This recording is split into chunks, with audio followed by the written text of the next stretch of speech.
हिंदी प्राध्यापक चैनल पर आपका हार्दिक स्वागत है। मैं योगेश कुमार अपने YouTube चैनल के माध्यम से आप सभी के समक्ष उपस्थित हूँ। आप सभी का स्नेह और सहयोग मुझे मिलता रहे, इसी आशा और विश्वास के साथ मैं आरंभ करता हूँ आज का व्याख्यान। आज मैं आपके समक्ष हिंदी साहित्य के आदिकालीन काव्य के महत्वपूर्ण भाग सिद्ध साहित्य का परिचय प्रस्तुत कर रहा हूँ, जो कि BA प्रथम सत्र के हिंदी विषय के विद्यार्थियों के लिए तथा विभिन्न प्रतियोगी परीक्षाओं में सम्मिलित हो रहे परीक्षार्थियों के लिए उपयोगी होगा। आदिकालीन काव्य सिद्ध साहित्य। सिद्ध साहित्य तथागत गौतम बुद्ध के महापरिनिर्वाण के पश्चात बौद्ध धर्म हीनयान तथा महायान दो शाखाओं में विभाजित हो चुका था। कालांतर में महायान भी दो भागों में बट गया, जिन्हें वज्रयान तथा सहजयान कहा गया। बौद्ध धर्म विकृत होकर वज्रयान संप्रदाय के रूप में देश के पूर्वी भागों में बहुत दिनों से चला आ रहा था। वज्रयान संप्रदाय तंत्र मंत्र पर आधारित था और इसके प्रमुख योगी व तांत्रिक बिहार से लेकर आसाम तक फैले थे और सिद्ध कहलाते थे। बिहार के नालंदा और विक्रमशिला नामक प्रसिद्ध विद्यापीठ इनके अड्डे थे। इन बौद्ध तांत्रिकों के बीच वामाचार अपनी चरम सीमा को पहुंचा। बौद्ध धर्म की वज्रयान शाखा से जो साहित्य देश भाषा में लिखा गया वही सिद्ध साहित्य कहलाता है। महापंडित राहुल सांकृत्यायन ने 84 सिद्धों के नामों का उल्लेख किया है।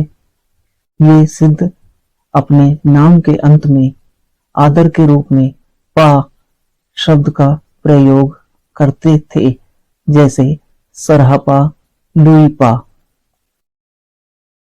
सिद्धों की भाषा संध्या भाषा के नाम से पुकारी जाती है, जिसका अर्थ होता है कुछ स्पष्ट और कुछ अस्पष्ट। बौधियान और दोहा नाम से हर प्रसाद शास्त्री ने सिद्ध कवियों का संग्रह प्रकाशित कराया। उन्होंने संध्या भाषा को प्रकाश अंधकारमयी भाषा कहा है।